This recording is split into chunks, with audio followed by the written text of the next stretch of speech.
Blog Talk Radio.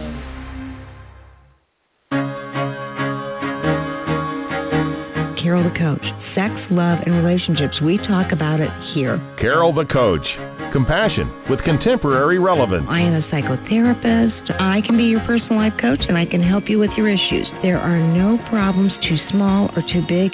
You can talk about anything. Speaker, columnist, radio TV host, and commentator.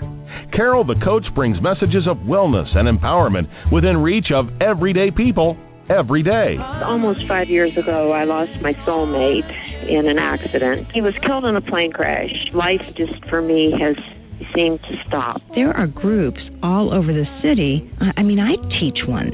It is a specific way to start thinking so that you shift how you see the world, which then shifts your energy, and then you feel better and you actually see things differently. Carol the Coach.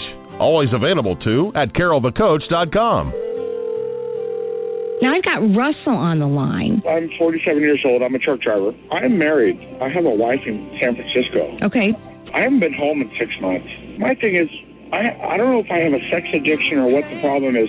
Why do I want what I can't have? And as soon as I can have it, I don't want it anymore. You're right on target when you say, I don't know if I have a sexual addiction. Well, guess what? Yes, you do. And you know what? That's my specialty, Russell. So you're at the right place. Continue. I meet women online, and I'm in a different part of the country. I travel all 48 states, so I love sex. I hear self-esteem issues. You never felt good enough, and you didn't feel like you were getting what you should have then, and you're reenacting that now. Do you want to change that about yourself? I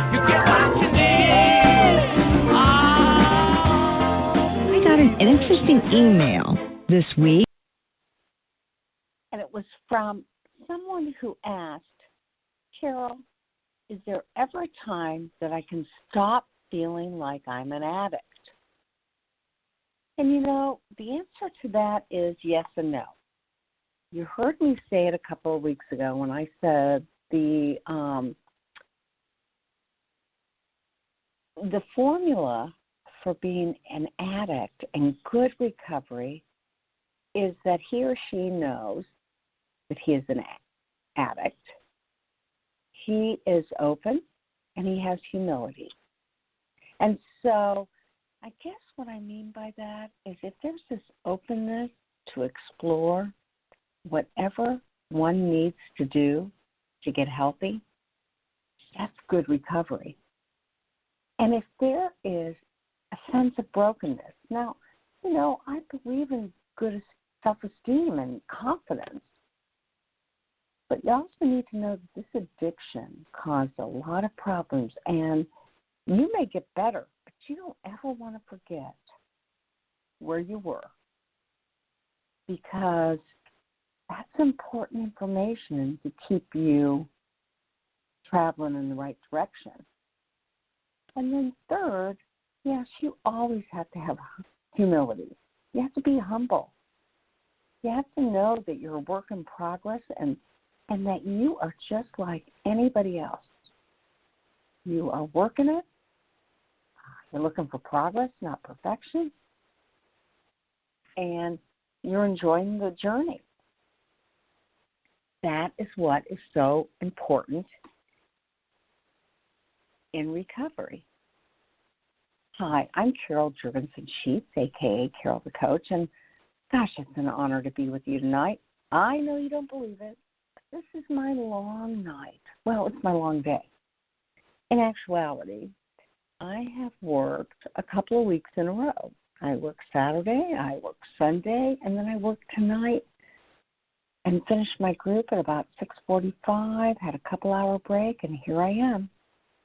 9 p.m. Eastern Standard Time. And I really do consider this an honor. And here's why. I know that I've got a bunch of people listening that are at their lowest low. But what I believe to be true is that I am so blessed that you're here with me because I'm going to guide you to the right place. That's my promise. And I know you probably don't think anybody could guide you to the right place, but I know I can because I interview the experts. I have great information. And I have made it my passion to get you to the right resources, to the right people, to the right books. And so here is what I know.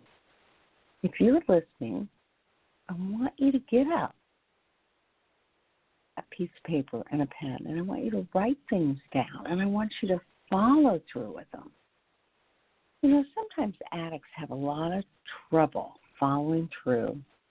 It's like their intention is true, but their follow-up is horrible. And you can't do that. You got to be on it. You got to push yourself. You got to go that extra mile. If you're single and you're not quite happy with your recovery, then get with your fellowship, get with a sponsor, get with the right therapist, a CSAT, a certified sexual addiction therapist, and figure out what will fine-tune your program. And if you're in a coupleship, well, then your recovery is twofold. Your recovery is your own personal recovery, and you got to decide what is it going to take to keep me abstinent, sober, happy. And then that second part is it's a relational issue. And what is it going to take to make my relationship healthier, happier, and feeling more safe? That's what you got to decide. Tonight in my group, I was talking about the first 3 recovery tasks of Patrick Carnes. And if you've been listening to the show, you probably know that the first recovery task is breaking through denial. And, you know, it was an interesting phenomenon. I was asking my group, how have you found yourself breaking through denial this week or this month? Now, we've got guys in all types of recovery, all sorts of longevity. And what they said was that they were always aware of the fact that they were in a state of denial, find themselves minimizing, justifying, rationalizing behaviors, and they would stop themselves and they go, whoa, I can't do that. Now, that second recovery task, according to Patrick Carnes, is to understand sexual addiction in and of itself. And that's why one of my recovery tools is that you not only read your white book or your green book, your Smart Recovery, Recovery Nation, but you also read other recovery literature so you understand that this is not about moral failure. This is about brain science. This is about how you've trained your brain to light up, and that way you can learn how to tone it down. And then that third recovery task is about surrender.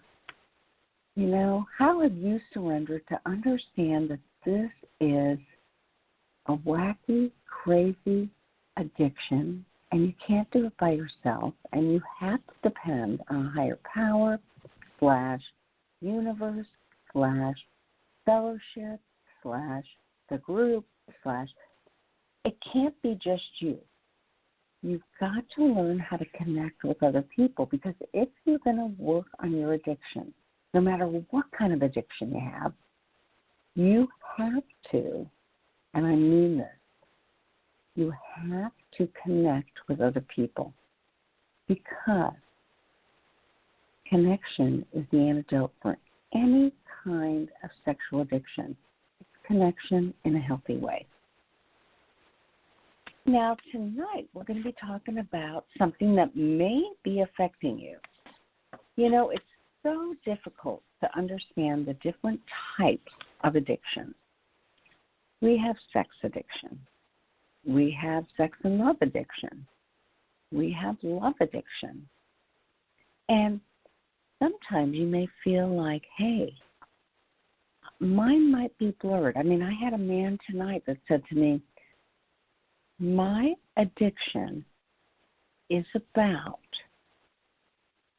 the appreciation, attention, and admiration I get from others. Could I be a love addict? And I said, well, let's go over some of the criteria. As a matter of fact, tonight, I am going to be interviewing an expert. I mean, she's amazing. Lacy Bentley has written a book on love addiction, where she talks about to be addicted to love. You know, she did write a book called Overcoming Love Addiction, and now she's revised it and she's called it Addicted to Love. And what is that? And what are the factors behind that? That's what we're going to be talking about tonight. And so, you know, I always interview the experts, people that have made it their mission to help others to understand what might be going on with them. And it is a tough situation because this is not something you can necessarily talk to anybody about. So I'm glad that you're listening to the show and you're willing to hear our experts talk about what is near and dear to their hearts. So, Lacy Bentley, welcome to the show. How are you? I'm fantastic, Carol. Thanks so much for having me back again. I'm really excited to be here. Well, absolutely, because obviously this is your specialty, and there are so many sex addicts that go, I'm classified as a sex addict, but I might be a sex and love addict, or I just might be a love addict. So would you describe the difference between the three classifications: sex addict, sex and love addict, and love addict? Well, I will certainly try. It's like you said just a few minutes ago, there are so many blurs, and I'd love to say it's like a continuum, but it isn't necessarily a continuum. There's just this space where the sex addiction, where we've got perhaps pornography addiction, which can also be a symptom of love addiction, or we've got compulsive masturbation or serial relationships, lots and lots of one-night stands, multiple partners in a week, that kind of thing, where a monogamous committed relationship isn't really possible. It's not even just not happening, but it feels absolutely impossible. There's a lot of sexual acting out behaviors. And then we've got love addiction, where it's more focused on, especially for women, I'm noticing. I'm not the expert on male love addiction. I haven't quite lived that, right? But we're dealing with these women who they call themselves love addicts. They identify as being addicted to love, but what they're really hooked on is that hunt, is that flirtation. It's that being wanted. It's like you had talked about with that man earlier who was in your group. You know, I need the admiration of other people. It's being looked at. It's receiving that male gaze or that sexual gaze from another human being, the tantalizing conversations, the feelings of forbidden contact. And so that's where the quote-unquote love addiction is coming in. And then, you know, you've got this space in the middle where there's this overlap that can be not only really challenging to navigate because you're dealing with multiple facets of really pretty much the same issue, and pulling those apart and teasing those apart can be really confusing, and it can be really stressful. And we usually assume that men have the porn addiction and the sex addiction, and women are just they're real easy. We have these mean words for them, or they're really into just like the relationships and the emotional affairs and that kind of thing. And what we're realizing now is it is so blurred.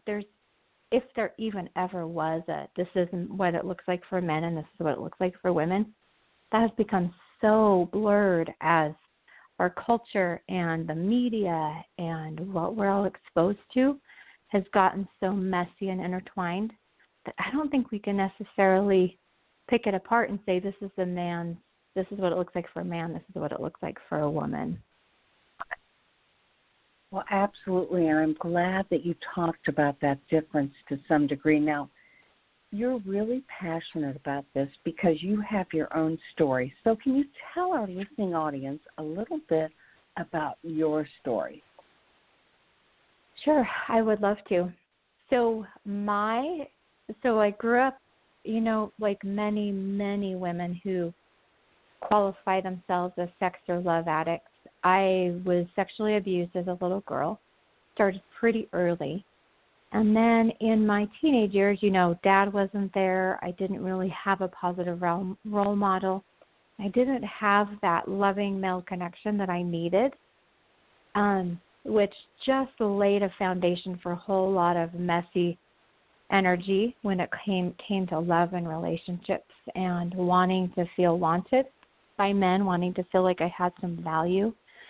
And so about 13, I came across this little TV guide-sized magazine from Playboy that was just chock full of erotic story after erotic story. And there were encounters, and there were comics, and there were crossword puzzles.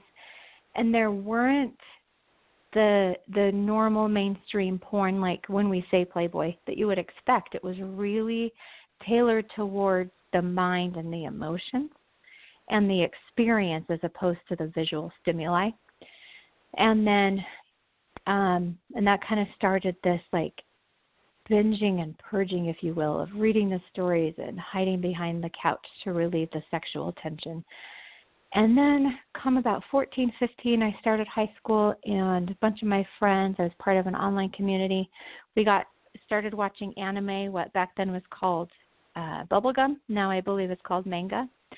And then it turned into hentai, which is literally translates to the word pervert, which is just, young women and older men, teachers, coaches, stuff like that. And this attraction for these younger girls who are these coquettish, always willing, always available 13, 14, 15, 17-year-olds who have the bodies of full-grown women but are with the mentality of a young girl. And so that went on for a while. And even as I got out of that and started to recognize that now I have the language to say exploiting myself. The shorts get shorter, the tank top straps get thinner, that kind of thing. And starting to want that male gaze, that male sexual energy to come my way without realizing that I was playing with very real emotions and very real people. I just wanted to feel good. I just wanted to feel wanted. Because in hentai and anime, that's the number one currency. That's the biggest value, is being wanted, is being pursued. And so I started to take that onto myself. And that kind of followed me actually for a very, very long time in living in this fantasy world where I really struggled, as many women do, to keep my mind in the here and now, to keep myself in my marriage, to keep myself centered on what was happening around me. And instead, I was jumping into these fantasy worlds. And, a lot of the times they weren't even sexual fantasy worlds. They were fantasy worlds where my house was clean and I was getting enough sleep. And what would it be like if my kids didn't fight and argue and bicker? And then there were the very real emotional and romantic feelings that would come up. And just realized one day what I was doing is creating a big mess as I sat with a friend at dinner. I actually share this story from a client perspective in my book. That's one thing that I would change if I could go back, because that was actually my story, where we sat at dinner and the waiter sat down. We had been going here for dinner for a while, and the waiter sat down, put his arm around me like he belonged there. And, mind you, this was like 10 years ago. And she just looked at me and she said, "What is wrong with you? What are you doing?" We're both married. We hang out with our husbands. We go on double dates with our husbands. We have kids the same age. And she's watching me get into this crazy making. And she called me on it. And it was that night I realized I was going to have to make some serious changes, where I was going to lose everything that mattered to me, not just my friendship with this amazing, wonderful friend I had, who was willing to call me on my crap. No kidding. And so, that really was a we true are. friend. Anybody that you can depend on to be honest with you, no matter what they're saying. Yeah. Yeah. So then what'd you do when she called you on her stuff and you dealt with it? I told her she was a jerk. That was my first reaction. I'm like, you are so rude. She said to me, I don't care. We're leaving. And we got our check and we left. I spent the night unable to sleep, just so upset at her for being so rude. And by morning, I had realized she was the brave one. She was the one who was right. And, called her up, apologized, said, I just want you to know I'm going to get help. And I'm going to get this under control. Because what you said was totally right on. I'm glad you did it. I'm not upset with you. I'm angry with myself. Just going to pull back in for a few weeks and get myself figured out. And that's when I started attending 12-step for the second time in my life. First time being for an eating anorexia recovery in 2000. And then here we are in 2010, and I'm going, okay, I'm going to try 12-step again. And that's how I started on this path that led to me writing the book and now mentoring and coaching other women who are in recovery. And so tell me, what was it like to be in your first 12-step group for this type of recovery? Oh, I didn't like it. I sat there and cried the whole 90 minutes. I just cried. I wouldn't even tell him my name. I just cried because I was so angry at myself. So it was pretty rough. It took me probably a good month and a half to start to actually open up. Okay, so obviously you were confused, you were beating yourself up, you didn't understand what was really going on, you were doing your absolute best to follow the next right step. You knew you had to do something. Your friend was a wake-up call. Let me ask you, do you believe it's really possible to be addicted to love? No. We can certainly think we're addicted to love, but it's like I said, we're hooked on the flirting, the tantalization, the newness, but love, real love, it's not possible to be addicted to that. Now, we can crave it like we crave a really great salad or protein, or I love my green smoothies. But I can't be addicted to a green smoothie. There's nothing in there that's addicting. It's healthy. It's good for me. And we start to think that our craving for real love and real connection and this deep knowing and intimacy of another human being, we think that craving is, we get it distorted, kind of like you were talking about, and we go into denial about what it really means. And we start to go for the easy fix, the chocolate cake of love, which is the flirting and the forbidden office relationships, the emotional affairs. That's where it gets started. But ultimately, no, it's not actually possible to be addicted to love any more than you can be addicted to broccoli. Well, and for me, when I'm talking to people that say I'm a sex and love addict or I'm a love addict, what they more oftentimes feel like to me is that they love that attention, they love that appreciation, they love that admiration. It's the high of being noticed, acknowledged, and recognized. That's where they get their biggest hit. What do you think? I think I see that in the women I work with time, that just, it's so exciting. And we think that excitement is a normal part of life. And while it is normal, but we start to think that I should feel like that all the time. Because when we watch romantic comedies, it's like that all the time. When we watch any movies or read books, it's like that all the time. So we start to think that that's actually love, when what it is a chemical response to the chemicals in another person, or the, something that we've become attracted to, a certain hairstyle or a certain type of personality or a certain facial, makeup. And ultimately, what we've got to realize is love itself is very different than all of that. There comes a time in a relationship where it's about a decision, it's about a choice to remain committed and to grow love, to fertilize it, to nourish it and nurture it into something that takes work. I mean, it's already something that takes work, but learning to take responsibility for that and recognize that we're not going to have butterflies permanently. It's just not how love and true commitment and connection happens. I'm not sure if I answered your question. Absolutely. No, you did. And I'm glad that what you're doing is you're distinguishing between the reality of a relationship and the fantasy. Because truly, the dopamine that occurs when you first meet someone and blah, blah, blah, it's there. It is really real. But that dies off. And there's a lot of dopamine. There is a lot of dopamine, especially if you have a tendency to be a sex, love, or love addict. I mean, you have more of a capacity for that dopamine. So,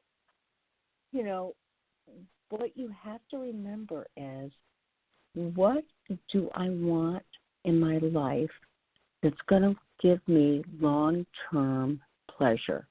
And that more than likely is a connection. And we all know that the antidote for any kind of addiction is connection. So I want to ask you just a couple of questions that I think will help our listening audience understand more about love addiction. You wrote this book. It was called Overcoming Love Addiction, and now it's called Addicted to Love. So tell me what made you make those changes. So I got picked up by a publisher, first of all, and as we were having our first chat with the marketing team, about 5 of us on the phone, and someone said to me, "You realize you have a really clinical title and you're not a clinician." And I went, "I do?" And we just realized the more we talked that what really, I am a woman who has been there. I know how this feels. I know how exciting it is, how tantalizing it is, and I also know how destructive it is. And that's the perspective of this book. It's not a book. I mean, sure, I have a bachelor's in psychology. This is not a psychology book. This is not a clinical book. And so it was a decision we made as a team, my publisher and the marketing director and I, to go ahead and change it to Addicted to Love, just to make it more accessible to the everyday woman who's struggling to connect in her marriage, who isn't sure she can fall in love with this man again, or if she ever even was. And helping her to recognize and use the language that she's familiar with, which is the Addicted to Love. I mean, that's how we say it.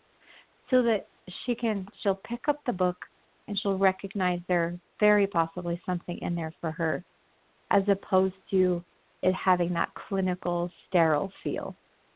Because if there's one thing I'm not, it's clinical. I'm pretty. I say it how I feel it all throughout the book. And we just felt that Addicted to Love was a much better fit. Well, yes, and again, that is your story, and it is so many other people's stories. I can tell you from a clinical standpoint that it really speaks to love addiction and what it's dealing with. So, okay, one of the reasons that you decided to change the name of the book was because you didn't want people to think you were a clinician. You wanted them to know that in some ways your experience and your story was their guide. So now, tell us about your book.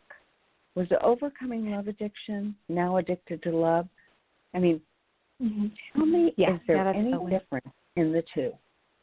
There are minor differences. The big difference is the feel. The big difference is the look and the feel, which goes it goes more with the feeling that we wanted women to have when they saw the book, which is just this feminine, not romance-based, but just this energy of just the joy that awaits when she realizes and learns how to rein in her emotions and her passion and her desires, and to hold them in a space of sacredness and of integrity, and to take those emotions and feelings seriously so that she can have the relationship she's always dreamed of and wanted, that she's not going to get with these emotional affairs or these multiple partners, or by taking care of herself in the bedroom and not bringing her husband in. So that's kind of where, the flowers and the hearts now are coming from, because they're really true to the woman I'm trying to reach. And, the book is it's born again out of my journey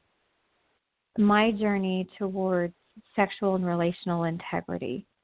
And it's written for women like me who want that deep, committed, healed, whole marriage. And these marriages take a lot of work. So within the cover of this book, I give 8 values that are just these skills that I've learned along my journey, years and years of therapy, years and years of programs and 12 steps. There are these 8 major values that I have found absolutely critical, absolutely necessary, many of which I was not able to find anywhere else. I would learn them from, a therapist here and a therapist there. And I wanted to bring them together in a program for women that help them to develop these skills and these tools and this love, this deep love and appreciation for herself and her own sexuality in a way that I haven't been able to find yet in such a non-clinical way. Okay, so you got to tell us what are the 7? The values? Yeah. Hold on, let me pull out my table of contents real quick. So, we're looking at accountability, which anyone who's familiar with 12 steps knows about accountability because we have sponsors. They know about investigation or inventory. We also take a deep dive into honesty and staying in the present moment and how important sacrifice is and giving up the things that are keeping us stuck, and how important gratitude and service are. But there's chapter 5 is called Empowerment Through Courage, and this is actually where I think a lot of programs, not intentionally, but they fall short for women, because we live in a society where women are naturally disempowered. And if you're not a white woman, you're even further disempowered. And so I just saw this really, really huge need for women to learn to be courageous in their recovery, to learn to embrace where they've been, what they've done in a way that helps them to move forward instead of making them feel like they will never be good enough, instead of making them feel so tainted and so broken and so worthless that they can't move forward. So we talk a lot about courage. We talk about the importance of her learning to be empowered, of her learning to say no when she means no, and to push back when it's not honored. And that sometimes she gets to press charges, and sometimes she gets to scream, and sometimes she gets to be hurt and remove herself from a relationship. And so it's that courage and that empowerment that I really, really strive to bring to the women I work with, so that they can accept that not only do they have the ability, but the responsibility to create this life and this marriage and this happiness that they've always wanted, and that it's within reach and it's possible, but she's going to have to be brave, and she's going to have to start speaking up. And so that's like, you got me on my soapbox. But that's really what we focus on one first. of the things that as I heard you, I could really tell your passion. I mean, clearly you want readers to understand the kind of passion that you have and the courage that they have to overcome this. Now, let me ask you, those values are important values, and they can get them in your book, correct? Yeah, they're in the book.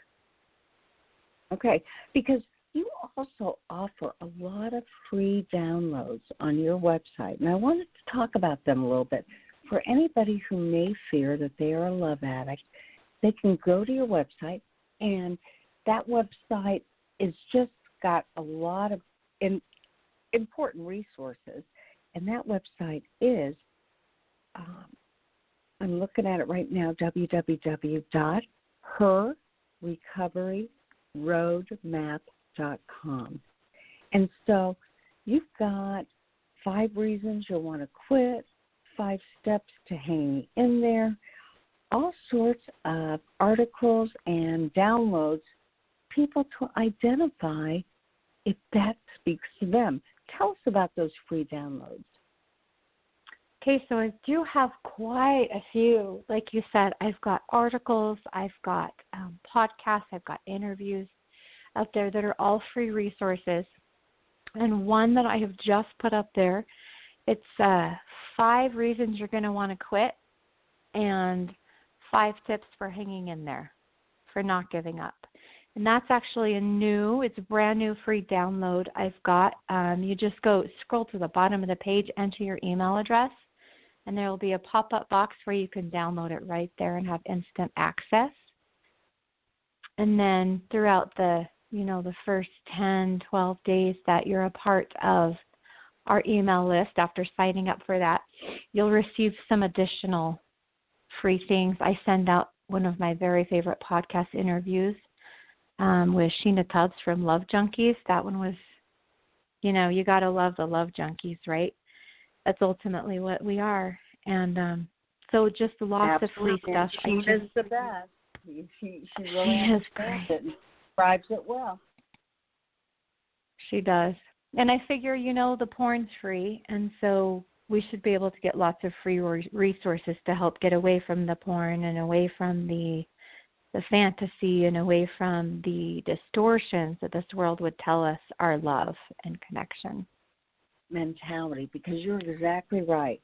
The porn industry does everything possible to get us hooked, to train our brain that we need more and we need to find out what else is out there. And so it's people like yourself that says, hey, I can definitely help you with information that will remind you that absolutely there are 5 steps to hanging in there, and there are 5 reasons you'll want to quit. And download these things for free and find out more about them. So you've got a lot of PDF files available, and you actually even run recovery boot camps. So we talk a little bit about what those recovery boot camps are all about. I would love to. So like I said, the 8 values are in my book. There's a chapter on each of them. Excuse me. And what I do in the recovery boot camp is I basically take women individually through, there's a recording of me talking, doing kind of a training on what these things mean. What do I mean when I say accountability? What does here and now mean? How does that apply to you? And there's a homework that they do, and we have a few calls throughout the 8-week process and a support group where they are able to join and connect with other women in recovery.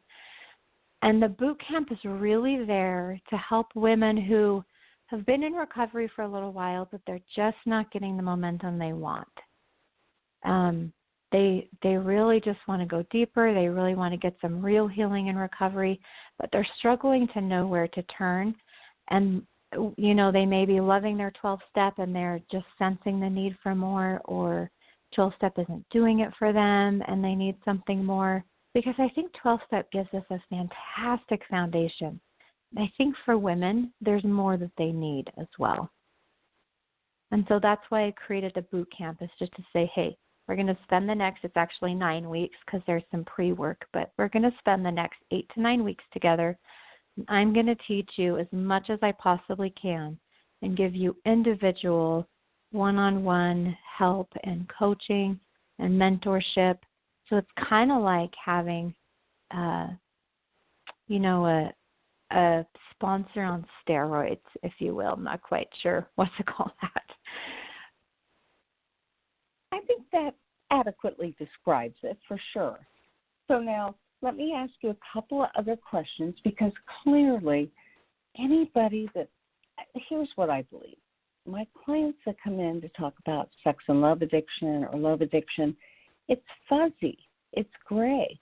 They just think, well, do I just have the capacity to want to be with a lot of different people when they pay attention to me? And so I want to know, what would you say to a woman out there wondering if she'll ever be able to figure it out and to find the right recovery steps to stay in recovery? I would tell her it's absolutely possible. And you and I know, Carol, that there's not one golden key. There's not one answer. And many, many women end up needing to try out a few different groups, a few different therapists, a few different coaches. You know, me personally, in my first 4 years of recovery, I had 5 different sponsors. It's not that they were failing me. It's that I had different needs, and they had different experience and different encouragement that they could give me.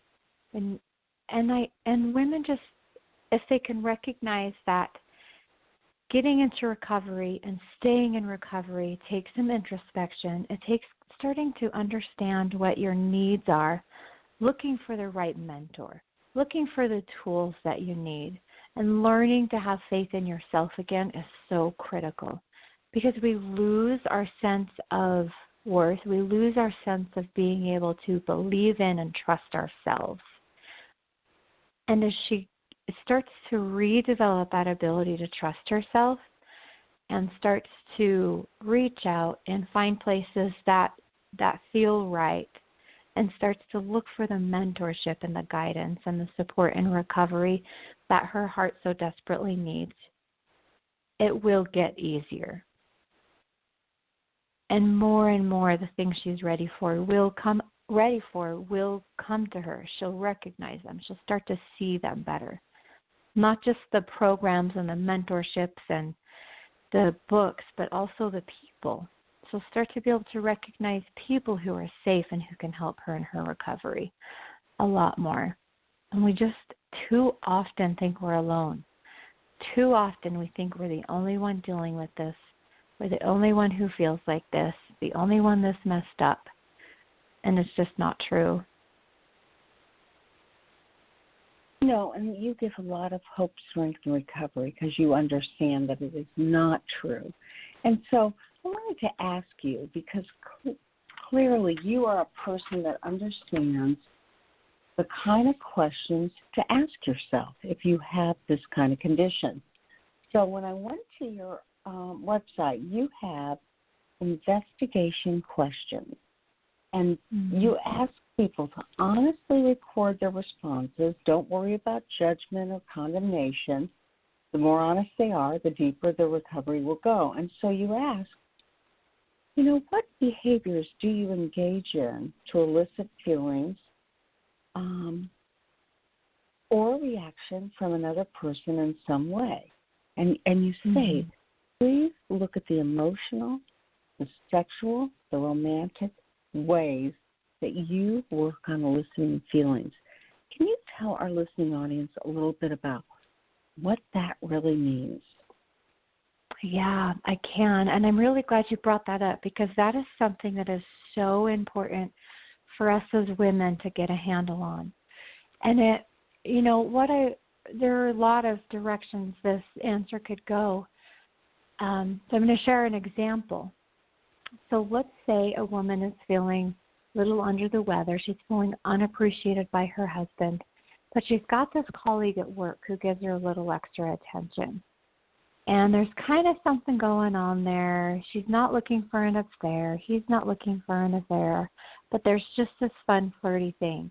And so she decides today she's going to wear a particular pair of jeans and do up her hair extra nice and maybe put on some lipstick that she doesn't usually wear. And it's not, hey, I want to look good for myself. I want to look good because I feel more confident and I just like to take care of myself. It's that drive to get more attention. It's that drive to create an attraction or an arousal or a curiosity or something, what is the word I'm looking for? Kind of mystical, and intentionally pulling out feelings of attraction or romance or sexuality, with the flirting, with the types of conversations we're having, being really aware of those, and that not only do we not have a right as women to take those emotions from other human beings, to pull them out in a manipulative way, but we don't have a right to mess with someone else's marriage or engagement or sexual integrity. But so often we don't love ourselves enough. And when we don't love ourselves well, I know this sounds so cliche, but it's really, really true. When we don't truly love ourselves, we cannot love another person in the way we want to, the way we were created to. And therefore, we will often find ourselves justifying, manipulating these feelings out of other people to make us feel better. This male gaze, this attraction, this flirting, or even just looking for, we call it fishing, trying to get compliments. Oh, my project's not that good. Trying to get compliments, trying to have someone else fill our bucket and help us feel we have worth and value. And so those are the kinds of behaviors I'm asking women to really sit with, to really investigate.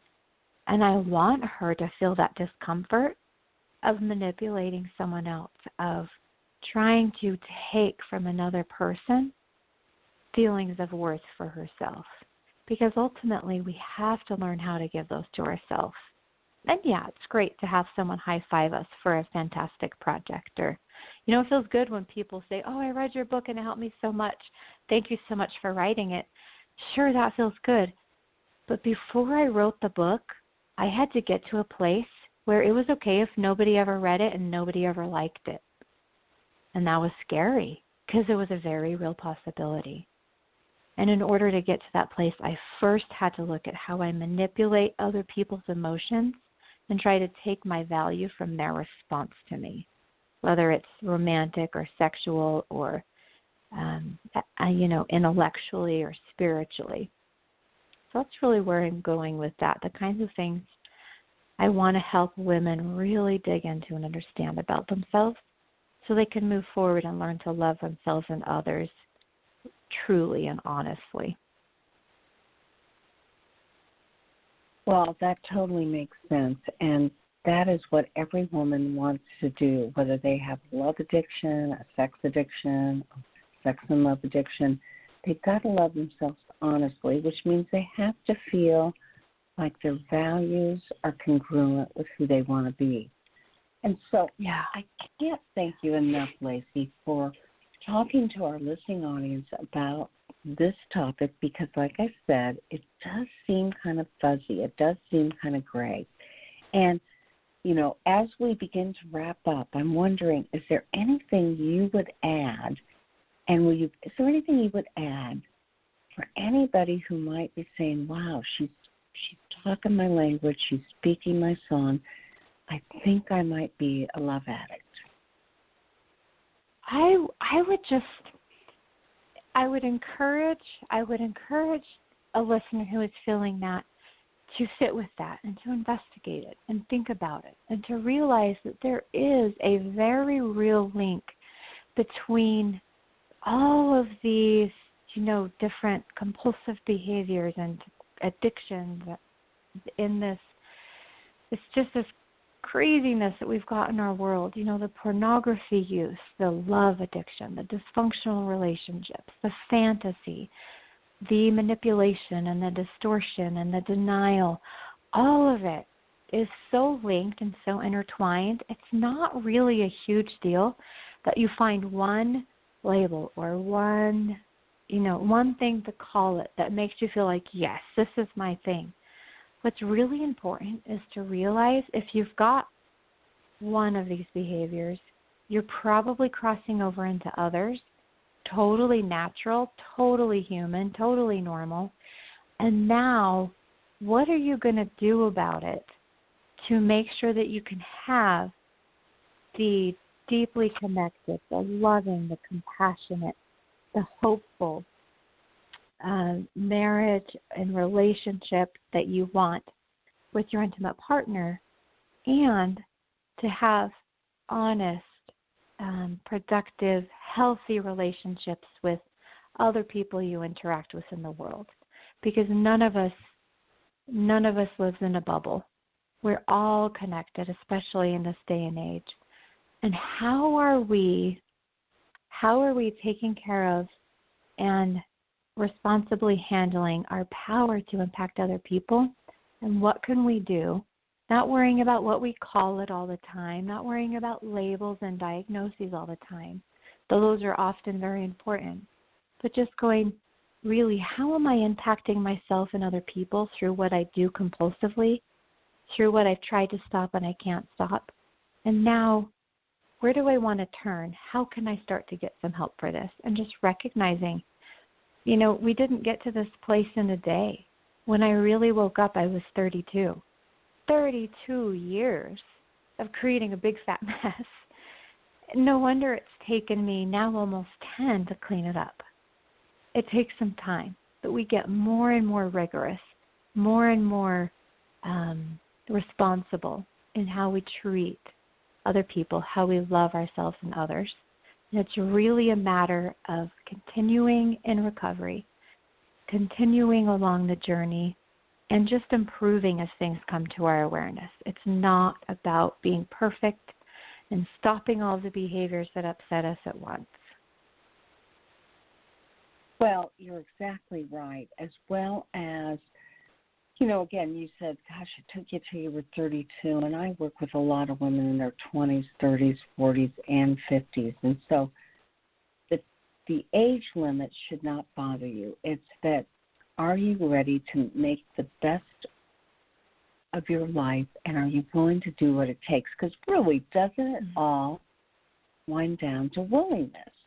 What are you willing to do to research and search and be gentle with yourself as you decide what is it that you need to do differently?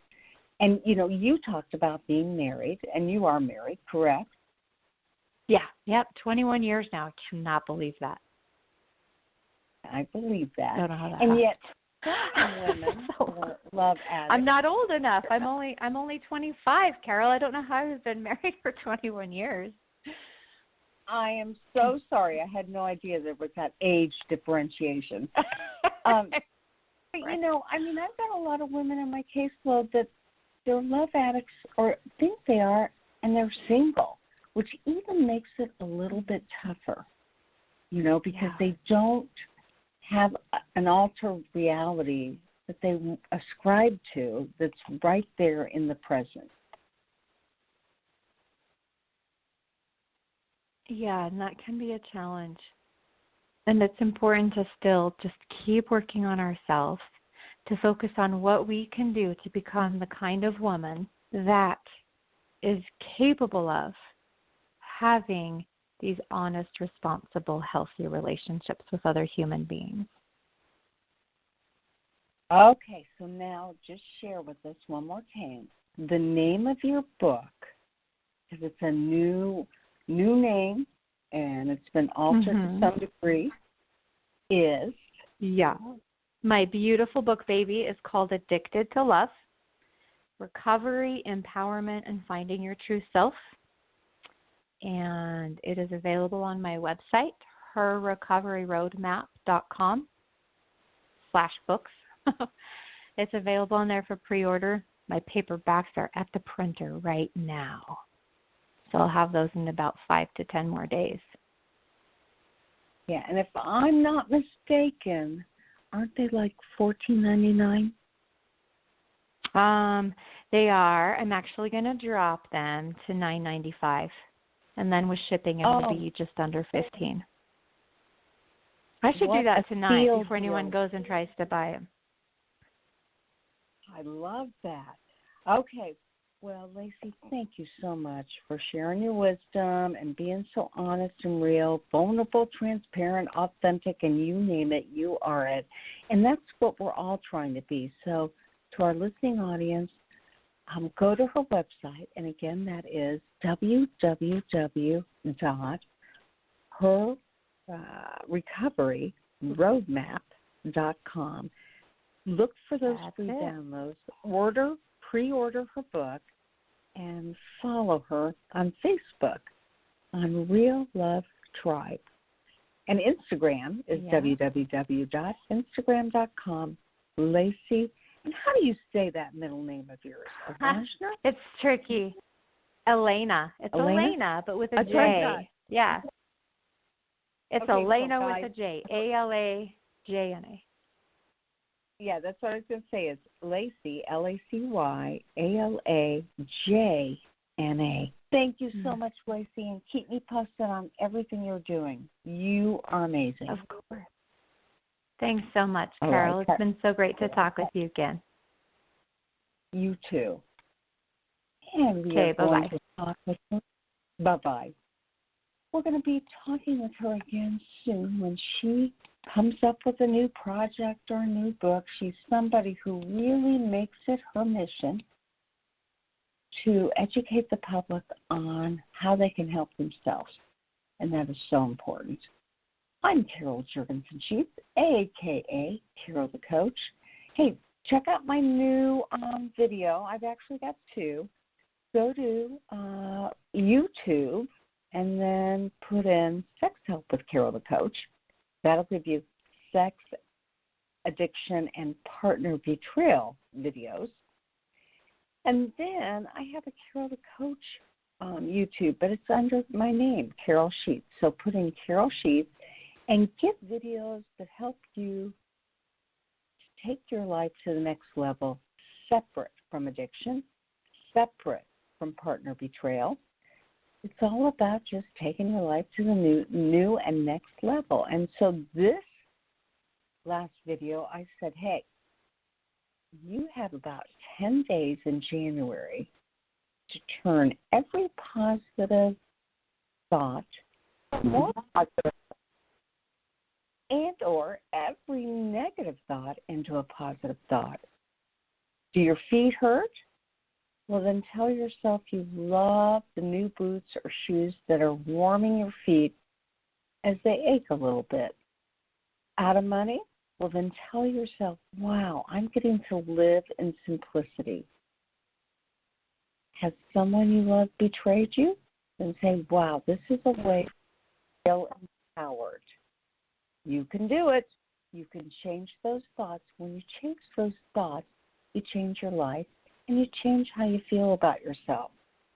Again, I'm Carol Jurgensen-Sheets, and we'll catch you next week for more Sex Help with Carol the Coach. Now remember, there will only be one of you at all times, so fearlessly have the courage to be yourself. Make it a great week, and I'll see you next time.